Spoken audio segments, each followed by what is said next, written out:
You found me. It's Emil. It's Emil Guillermo. Emil Amok to you. This is our Takeout, Emil Amok's Takeout, my takes on all things considerable. We're here. We're here at 2 o'clock Pacific, 5 on the East Coast, live. Generally, you can know where to find us on YouTube at Emil Amok. At Emil Amok 1 on Twitter. You can, like, if you're lurking there, still lurking there. You can find it streamed there. Also, it streams on fb.com, Facebook at Emil Amok, also Emil Guillermo.media. And then I posted on Patreon. If you want to support the cause, patreon.com/at Emil Amok. Man, we got a lot to talk. The dictator talk is coming true because the people who have heard and witnessed Trump's dictator talk, they now, with 2 weeks ago, are saying, I can't let this happen to my country. They're becoming truly patriotic instead of sitting on their hands and saying, let Liz do it. Let Liz Cheney do it all. They are now coming forward, and you know what? Is it going to make a difference? Is it too little too late? I mean, I just have this fear that this is just more of the same, that once you have allowed Trump to get away with being liable for sexual assault, for the 34 criminal convictions, once he sees that, the Supreme Court will forgive him all because official acts are, he's immune. Once he sees his surge in the polls, regardless of all this, I mean, this is the thing about this election. We know how bad Donald Trump is, and yet people still support him. They're still there. They're still there. They're loyal, and they're saying, yeah, we like the guy. Go round up those other folks like you promised. Let's finish the deal. I mean, it's anathema to democracy. It's un-American. I heard people have just got to come out and say, Donald Trump is un-American. Donald Trump is anti-democratic. And you got to keep saying that. What is this guy doing running for the presidency? And finally, last night, the New York Times released John Kelly's interview.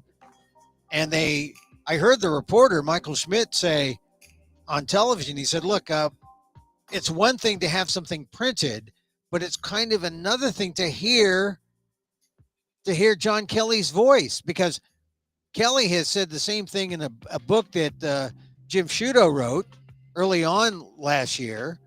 The generals, the people who have served, Mark Milley to Woodward, in his book said, yeah, Trump's a fascist. We're starting to use the F word. And yet, Trump doesn't take a hit. People start talking about Arnold Palmer. They talk about McDonald's. Oh, by the way, he's going to be a fascist, too. He's going to make sure you have fries with that. He's going to make sure every other sentence is Arnold Palmer. But you know what? Donald Trump is bigger than Arnold Palmer. Boy, I kind of doubt that, but this is the thing. We get the facts. It's documented. I don't doubt the New York Times report. I don't doubt the Goldberg piece in the Atlantic, which we'll get to. A lot of people won't even get to that. They may, if they're lucky, hear the audio tape from the New York Times. I mean, I'll read some of it today. But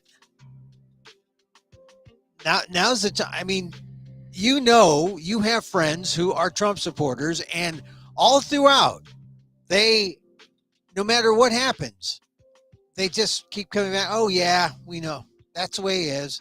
I heard some guy said, you don't have to like Trump to vote for. I think you do have to like him.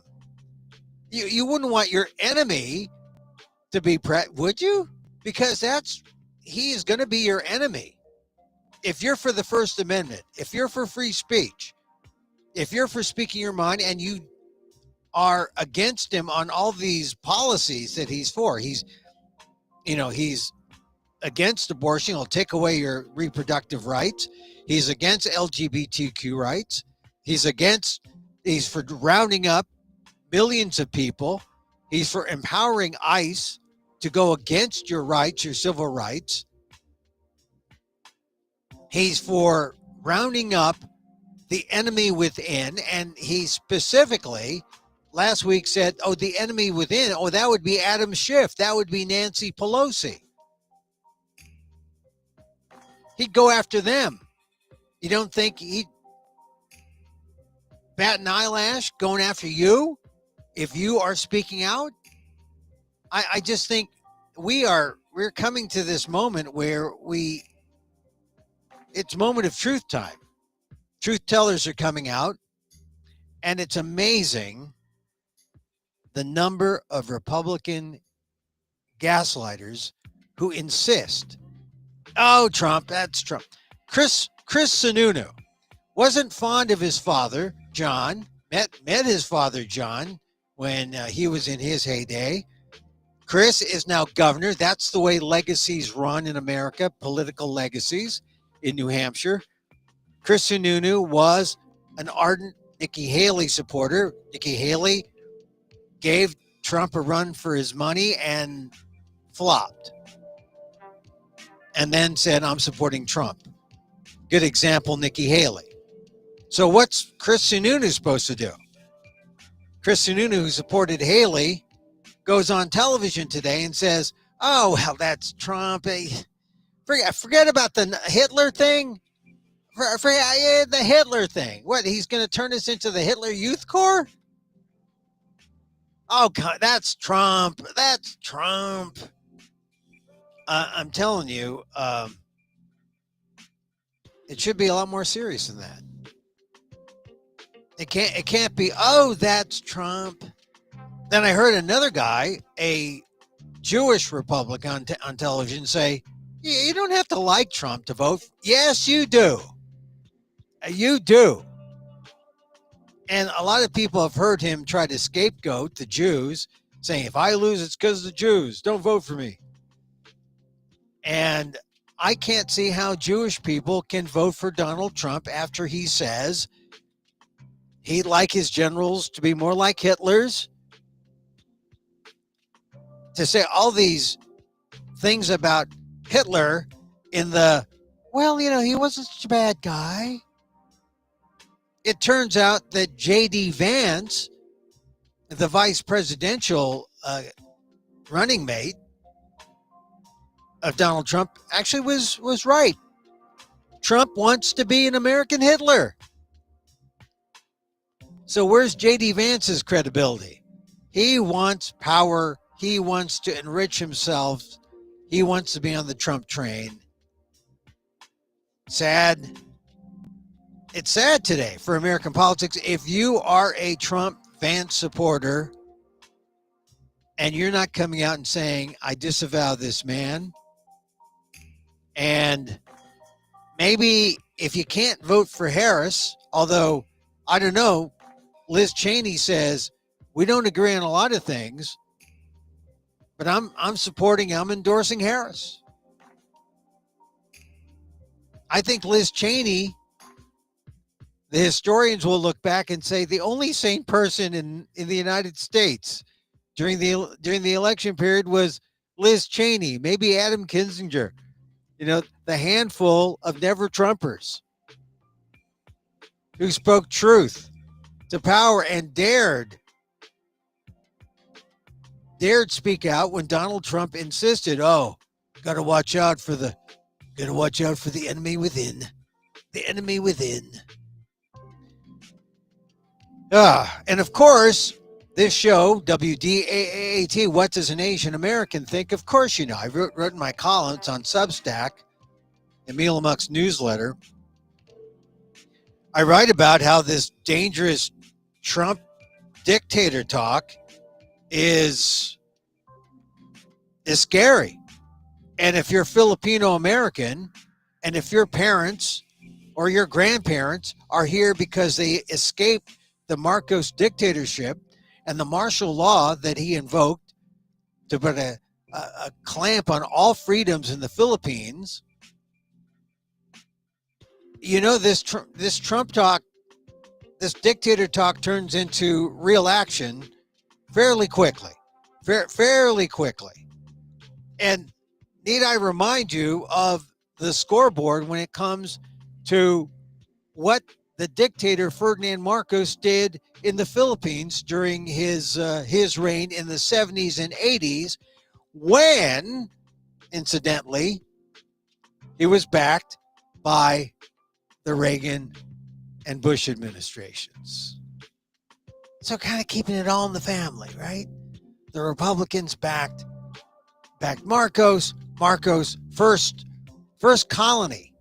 The Philippines was the first colony, and of course, they were backed by Reagan and Bush, and Marcos controlled things using an iron fist, using the martial law provision in the Constitution that mirrors the U.S. Constitution, because that's how the U.S. set up the Philippines after they gave the Filipinos independence.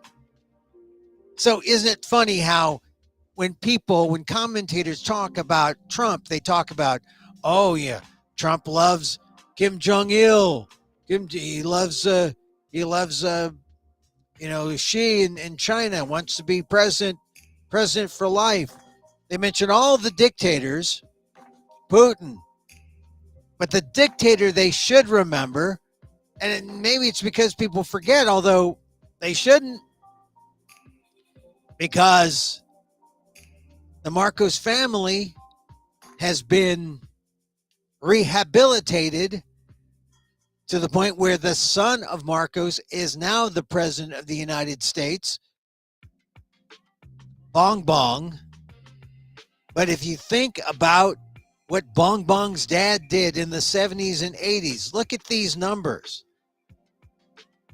If you're a stat head, this is mind-boggling.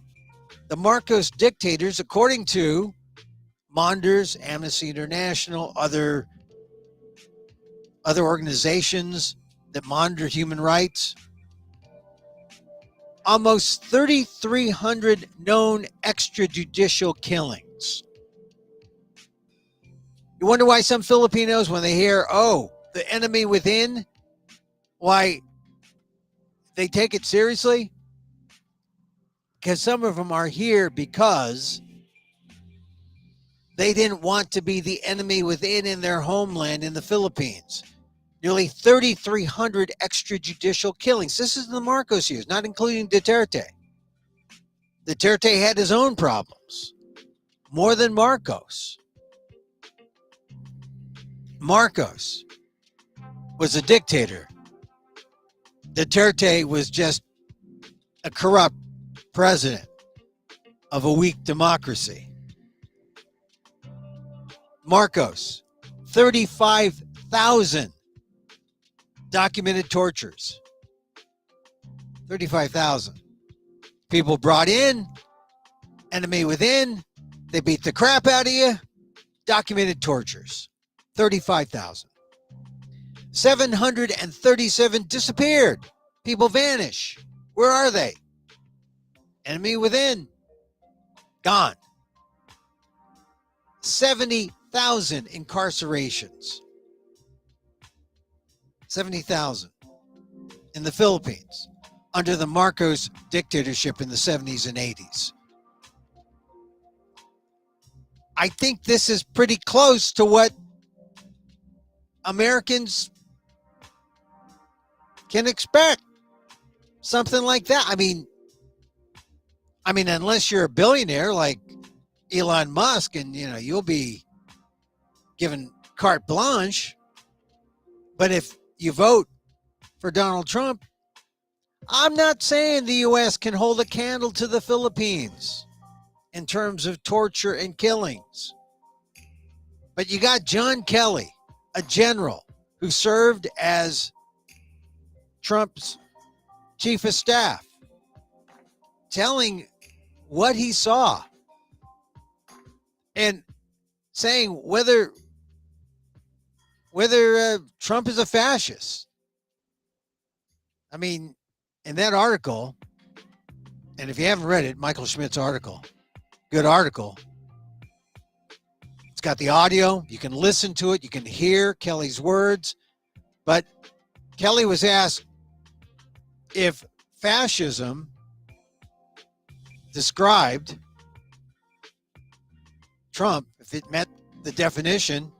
And he says, well, looking at the definition of fascism, it's a far-right, authoritarian, ultranationalist political ideology and movement characterized by a dictatorial leader, centralized autocracy, militarism, forced suppression of opposition, belief in a natural social hierarchy, Kelly said. So certainly in my experience, those are the kind of things that he thinks would work better in terms of running America. Kelly added, certainly the former president is in the far right area. He's certainly an authoritarian, admires people who are dictators. He has said that. So he certainly falls into the general definition of fascist for sure. Fascist for sure. Kelly said Trump chafed at limitations on his power. He certainly prefers the dictator approach to government, Kelly said. Mr. Trump never accepted the fact that he wasn't the most powerful man in the world, and by power, I mean an ability to do anything he wanted, anytime he wanted.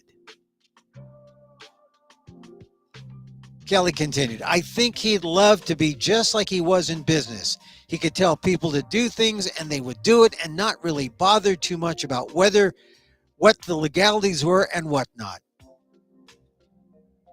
Kelly said he was deeply troubled by Trump's recent comments about using the military against domestic opponents. When Kelly left the White House in 2019, he decided he would speak out on the record only if Trump said something that he found deeply troubling or involved him and was wildly inaccurate. Mr. Trump's recent comments about using the military against what he called the enemy within were so dangerous, Kelly said, that he felt he had to speak out. Said Kelly, I think this issue of using the military on to go after American citizens is one of those things I think is a very, very bad thing. Even to say it for political purposes to get elected. I think it's very, very bad. A very, very bad thing, let alone actually doing it, Kelly said. Kelly said that Mr. Trump was repeatedly told, dating back to his first year in office, why he should not use the U.S. military against Americans and the limits on his authority to do so. Mr. Trump nevertheless continued while in office to push the issue and claim that he did have the authority to take such actions. Originally, conversation would be, Mr. President, that's outside your authority, and you know that's a routine use. You really don't want to do that inside the United States, Kelly said. But now that he's talking about it as I'm going to do it again, it's disturbing. Kelly said he believed Trump stood alone in his lack of understanding of history and the Constitution. Kelly said Mr. Trump lacked a fundamental understanding of basic American values and what being president is about. Said Kelly, he's certainly the only president that has all but rejected what America is all about and what makes America America. In terms of our Constitution, in terms of our values, the way we look at everything, to include family and government, he's certainly the only president that I know of, certainly in my lifetime, that was like that. He just doesn't understand the values. He pretends, he talks, he knows more about America than anybody, but he doesn't. This is from the New York Times article that is causing waves, and in some cases it's causing Republicans to think twice, but not hard enough. They're doubling down, defending Trump, most of them. I mean, if you weren't never Trump a week ago, these revelations have forced many people to say, oh, well, you've heard this before from Trump. Oh, he's still going to be better on pocketbook issues. Chris Sununu was absolutely abysmal. And when you know that Kelly in the New York Times confirmed previous reports that on more than one occasion, Mr. Trump spoke positively of Hitler. Positively. Oh, Hitler. And it wasn't, what a nice mustache. It was more than that. Kelly said he commented more than once that, Hitler did some good things too. Can you believe that? Hitler did some good things too. Kelly said that Trump had little appreciation for history. I think he's lacking in that. But he said that he would still try to explain to Mr. Trump why those comments about Hitler were problematic. Kelly said, first of all, you should never say that, he told Trump. But if you knew what Hitler was all about from the beginning to the end, everything he did was in support of his racist, fascist life. Philosophy. So that nothing he did you could argue was good. It was certainly not done for the right reason. Kelly said that would usually end the conversation, but Mr. Trump would usually bring it up again. And I don't know if you're Jewish and still thinking about voting for Trump, as a lot of Jews in Pennsylvania and all the swing states are. It's unbelievable. It really is unbelievable. This is a guy who said to the Atlantic, their story, quotes Trump as saying, I could use some of their generals. I need the kind of generals that Hitler had. And if you haven't read the I was reading from Michael Schmidt's article in the New York Times today, but take a gander also at Jeffrey Goldberg's piece in the Atlantic. If you're not a subscriber, you can't get by the firewall.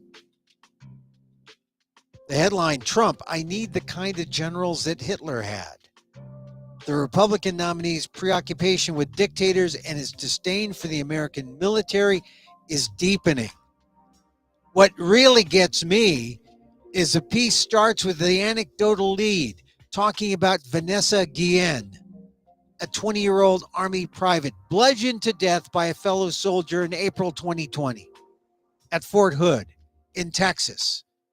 The killer, aided by his girlfriend, burned Guillen's body. The remains of Guillen were discovered 2 months later, buried in a riverbank near the base. Guillen, the daughter of Mexican immigrants, grew up in Houston. Her murder sparked outrage across Texas and beyond. Fort Hood had become particularly perilous for female soldiers, and members of Congress took up the cause for reform. And shortly, Donald Trump, who was president at the time, invited the Guillen family to the White House.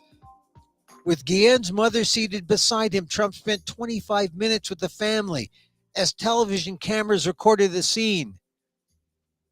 And this is where you know how much of a phony Trump is. In the meeting, Trump maintained a dignified posture, expressed sympathy to Guillen's mother, said, I saw what happened to your daughter, Vanessa, who was a spectacular person and respected and loved by everybody, including the military, Trump said. Later, he made this promise. If I can help you out with the funeral, I'll help. I'll help you with that. I'll help you out financially. I'll help you. That's what Trump said. The family's attorney responded, I think the military will be taking care of it. But Trump replied, good, that's good. If you need help, I'll help you out. And a reporter covering the meeting asked, have you offered to do that for other families before? And Trump responded, I have. Personally, I have to do it personally. I can't do it through the government.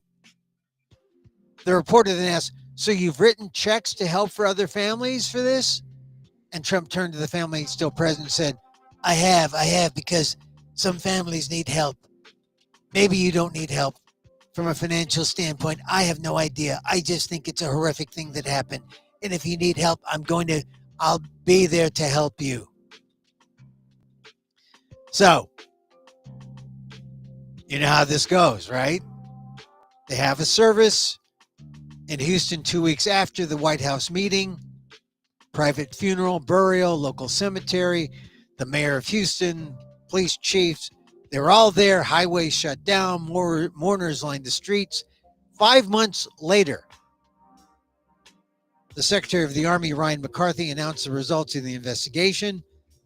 Leadership failures at Fort Hood. McCarthy was shocked, forced us to take a critical look at our systems. So this is a long anecdotal lead, but it sets up the hypocrisy of Donald Trump. Because December 4th, 2020, officials were gathered. Someone asked Trump asked for an update on the investigation. Christopher Miller, the acting Secretary of Defense, because Trump had fired Mark Esper 3 weeks earlier. Trump asked him, did they bill us for the funeral? What did it cost? According to attendees, this is on the record. This is good reporting. According to attendees and to contemporaneous notes of the meeting taken by a participant, an aide answered, yes, we received the bill. The funeral cost $60,000. And Trump got angry. It doesn't cost $60,000 to bury a effing Mexican. Direct quote. It doesn't cost $60,000 to bury an effing Mexican. He turned to his chief of staff, Mark Meadows, and issued an order. Don't pay it. Don't pay it. Later that day, he was still agitated. Can you believe it? Effing people trying to rip me off. Just like Trump. Real estate biz. His practice in New York. His business acumen in New York real estate. Rubbing off on how he runs the government. If you're saying, oh, I voted for Trump because the government should be run like a business, not by Donald Trump. The first segment of the Atlantic article shows the hypocrisy of Trump, the lies, and the racism. Effing people trying to rip me off. He says he'd pay for a funeral. It costs $60,000 for the funeral. He gets the bill. And Trump says it doesn't cost $60,000 to bury an effing Mexican. Fill out the word. He said it. It's a quote. Don't pay it, he says. Can you believe it? Effing people trying to rip me off. This is Donald Trump. This is how he looks at soldiers as he looks. This is the way he looks at the military. This is the way he looks at people of color, people below him. They are below him. This is the president of the United States back then, 2020, who wants to be president again. Pretty amazing. Pretty amazing. Here's I guess this would be the nut graph of this, a long article in the Atlantic. The personal qualities displayed by Trump in his reaction to the cost of the Guillen funeral, contempt, rage, parsimony, racism, hardly surprised his inner circle. Trump has frequently voiced his disdain for those who serve in the military and for their devotion to duty, honor, and sacrifice. Former generals who have worked for Trump say that the sole military virtue he prizes is obedience. As his presidency drew to a close and the years since, he's become more and more interested in the advantages of dictatorship and the absolute control of the military that he believes it would deliver. Said Trump in a private conversation in the White House, according to two people who heard this. I need the kind of generals that Hitler had. I need the kind of generals that Hitler had. People who are loyal to him, that follow orders. Now, one of Trump's minions, Alex Pfeiffer, Trump's spokesperson, says this is absolutely false. President Trump never said this. But I don't know. Well documented by The Atlantic. Good reporting. Contemporaneous notes. People were there. I believe them. I believe the journalism. I don't believe the Trump PR guy. A desire to force U.S. military leaders to be obedient to him and not the Constitution is one of the constant themes of Trump's military-related discourse.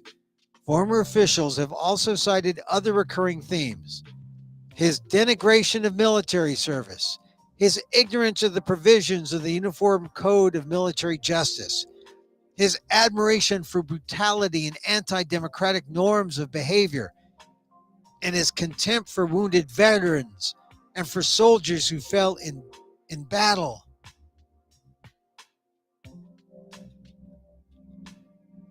Today, 2 weeks before an election that could see Trump return to the White House, I'm most interested in his evident desire to wield military power and power over the military in the manner of Hitler and other dictators, writes Jeffrey Goldberg.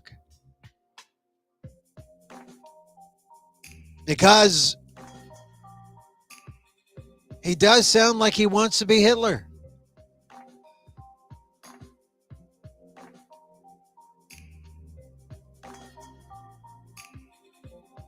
So Goldberg, this week, the Atlantic reporter, asked General Kelly about the exchange that John Kelly had in the book, The Divider, Trump in the White House, that Peter Baker and Susan Glasser wrote.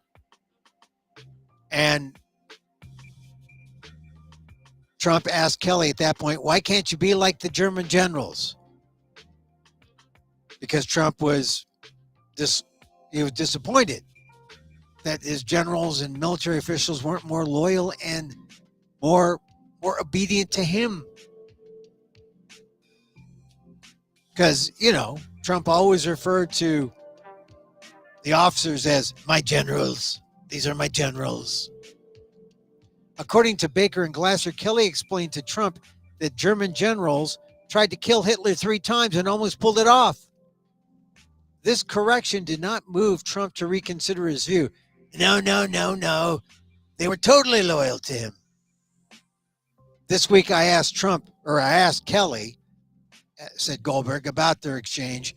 He told me that when Trump raised the subject of German generals, Kelly responded by asking, do you mean Bismarck's generals? He went on, I knew he didn't know who Bismarck was or about the Franco-Prussian War. I said, do you mean the Kaiser's general? Surely you can't mean Hitler's generals. And he said, yeah, Hitler's generals. And I explained to him that Rommel had to commit suicide after taking part in a plot against Hitler. Kelly told me Trump was not acquainted with Rommel. That's how smart Donald Trump is. I think, I used to think it was kind of strange where I saw respected journalists on television refer to Donald Trump as the stupidest man to ever be president of the United States. And I said, you don't have to do that, but talking to the TV, but he continues to do it. And I think it's important that he does, because there's Donald Trump calling Kamala Harris stupid. Kamala Harris is dumb, stupid. He has so many different, negative things that he throws at Kamala Harris. But who, besides,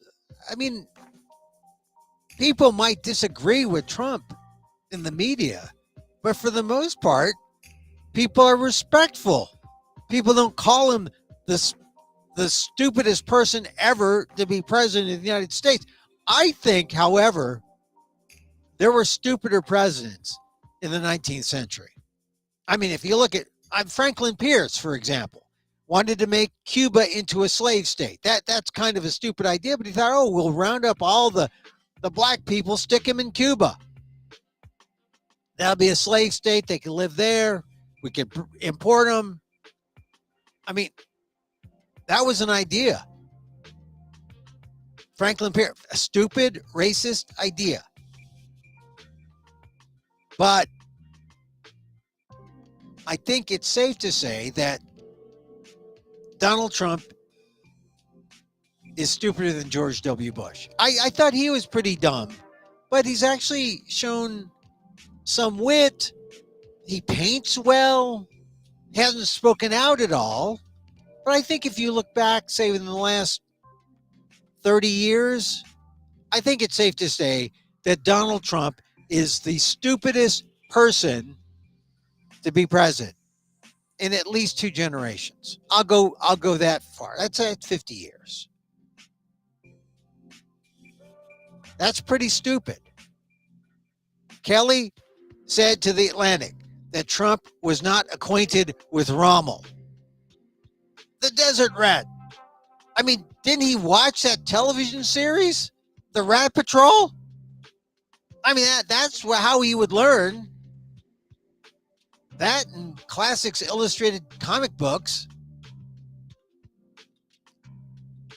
Baker and Glasser also reported that Mark Milley, the former chairman of the Joint Chiefs of Staff, feared that Trump's Hitler-like embrace of the big lie about the election would prompt the president to seek out a Reichstag moment. A Reichstag moment. Kelly, a retired Marine general who as a young man had volunteered to serve in Vietnam, despite actually suffering from bone spurs. Oh, isn't that what Trump used to get out of his commitment? Bone spurs? Kelly said in an interview for the CNN reporter Jim Sciutto's book, The Return of Great Powers, that Trump praised aspects of Hitler's leadership. He said, well, but Hitler did some good things, Kelly recalled. I said, well, what? And he said, well, he rebuilt the economy. But what did he do with that rebuilt economy? He turned it against his own people and against the world. Kelly admonished Trump. I said, sir, you can never say anything good about the guy. Nothing. And yet, here's Hitler lover Donald Trump saying all good things, saying, hey, well, I'm just being Christian. No, you didn't say that. He could. Some people who are like anti-choice, anti-abortion might say, well, you know what God would say about forgiveness? We'd have to forgive even Hitler. If you can forgive Hitler, so Christian, so Christ-like. Now, if Donald Trump had said something like that, I would say far-fetched, but if he's a believer, maybe. But Donald Trump doesn't. He just says, hey, I don't know who Rommel is. Hitler did some good things. All right. So if you are still on the fence, I mean, the number of persuadable voters is so small, right? It's like there's like 13% of people who are kind of persuadable, and 8% of them are split 4%, 4%. They can go either way, 4 for Harris, 4 for Trump. So those are the real, the people who could peel off and say, I'm not voting. I'm leaning toward Trump. I'm not voting for Trump. I'll vote for Harris. So out of the equation, remember, it's 13%. 8 were split 4-4, could go either way. And there's like 5 who are like, they're leaning. They're leaning. Could be anywhere. So there's a sizable number, maybe 8% out there who might be swayed by this. I don't know. If you haven't been paying attention, though, to anything, would you be swayed by Trump's penchant for Hitler? I mean, maybe you would. Maybe you just say, tell me what you do for me. Tell me about the economy. And, a lot of people are just looking for a handout.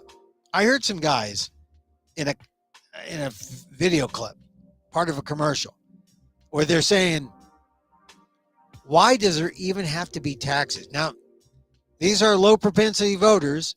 We know why there needs to be taxes, because someone has to pay for the government. Someone has to pay for the debt that the government has run up, and Donald Trump has contributed to that debt. How can he not? He makes tax cuts. He contributes to the debt far more than any decent, conservative, loving, conservative Republican would want. But that's what Donald Trump did. And now Donald Trump, because he's desperate for votes, is saying, well, why do we need federal taxation? In fact, why do we need it? Yeah, we'll give credits to everybody. I mean, he's giving away money that isn't his, making promises. And we all know what happened earlier this week.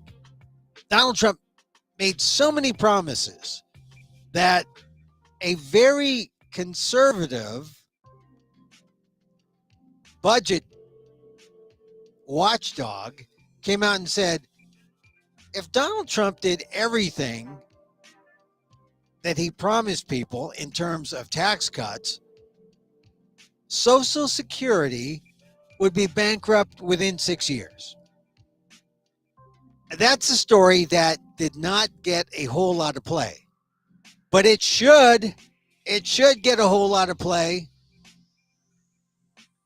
It should get a whole lot of play, because if he gets elected, and right now, people are panicking.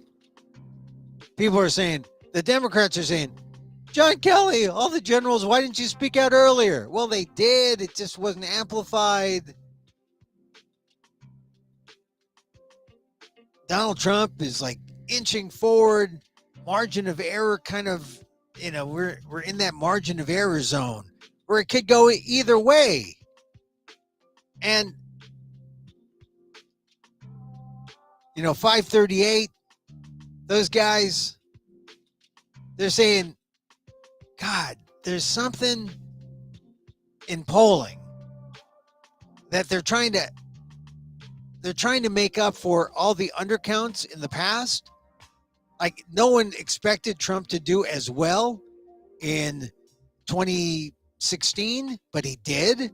And people were wondering, oh, what happened? And so they overcompensated, and there are all these things they've done in polling. But the fact is, polling is so inexact. Polling is just a guess, that the only thing you've got going for you in polling is the randomness of it all. Because if things are random, then you say, hey, there's no bias. Okay, so that's the one important factor. You need randomness. But now you need sampling makeup. You need to make sure that your either oversampled or that, to negate certain biases, and maybe you overcompensate. So the polling industry, they don't know where they are. And what a place to be 2 weeks before the election, not really knowing, because the race is so tight. At this point, they usually rely on people to be, there's some margin. The trend is clear, but now it's so close, and every day we can have an October surprise. I mean, this is an October surprise. The October surprise is that General Kelly came out and said these things, and that these articles came out exposing Trump. But maybe the October surprise is no one cares.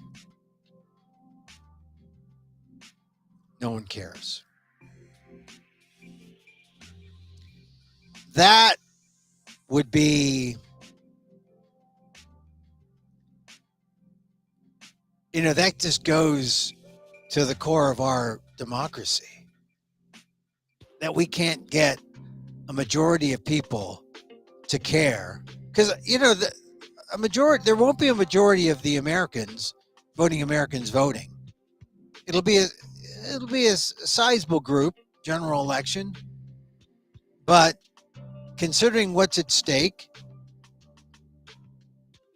it's not going to be the kind of numbers. It's not like it can be 100%, vote. I doubt it will be. Well, it might be 60. It should be more. Right now, people are excited because there's early voting. And if you miss the cutoff in California, I'm in California. If you miss the cutoff 21st, don't despair. You can still register on the day you vote provisionally. They'll put your vote into a different pot, but it will count. They'll go through the paperwork and your vote will count. Would have been easier if you voted or registered on time, but if you didn't, democracy is very forgiving. I just think that if you didn't register, please do. Because everyone's nervous.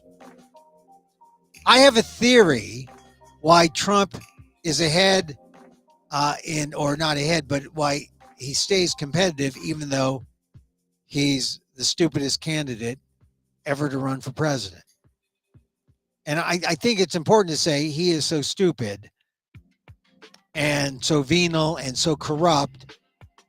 I think it's important just to say that outright. The facts are there. The facts are, bear this out. Of course, he says Kamala Harris is the stupidest person to be running for president, and there are no facts that bear that out. None. So I think it's fair to say former president and stupidest person ever to run for the American presidency, who doesn't deserve to be president again, Donald Trump. I think you need that long lead in to fully capture what Trump is about. Because to leave out all the qualifiers is to allow him to hide behind the facade that protects a person who is a convicted felon, 34 counts. I mean, we don't even get to that. You forget about that. Shouldn't forget about that. But this is this is the time when you have to say, J.D. Vance got it right when he said that Trump was the American Hitler, because the New York Times story, Michael Schmidt's article in the New York Times, Jeffrey Goldberg's in the Atlantic. Oh, to lie to a Mexican American family about covering the costs and to really fight them after you said that you'd pay for the funeral of this heinous crime that this female soldier was convicted, she was subjected to, killed, murdered. And I think that's important. Shows the hypocrisy of Trump, shows the venal nature of his ways, and it shows how he thinks about himself, and he's not. I don't know. Why would you want him to be your president again? Obama pointed out yesterday, if there was a good economy, it wasn't Trump's economy. Trump inherited the Obama economy and then skated on that until the pandemic got to Trump. And if you want to remember Trump in the best possible light, think about how your life was during the pandemic, because that was Donald Trump's fault. An American response, the failure of America to respond, the slowness in vaccines, distribution of vaccines, lost a close friend in January 2020. Vaccines weren't available until much later in the spring. I blame Trump. I don't see. I blame Trump for giving Joe Biden the economy that Biden inherited and had to make right side up. Look where inflation is now. 2.4, 2.5%. It's better.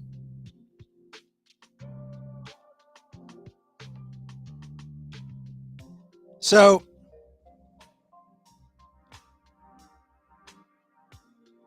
the best thing is vote. Tell your friends to vote.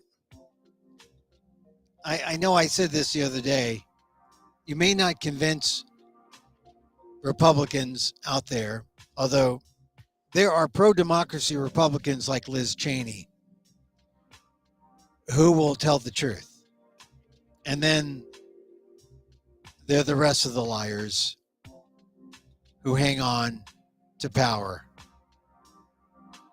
And what will they do when millions are deported and when innocent Americans are rounded up because they are seen as the enemy within?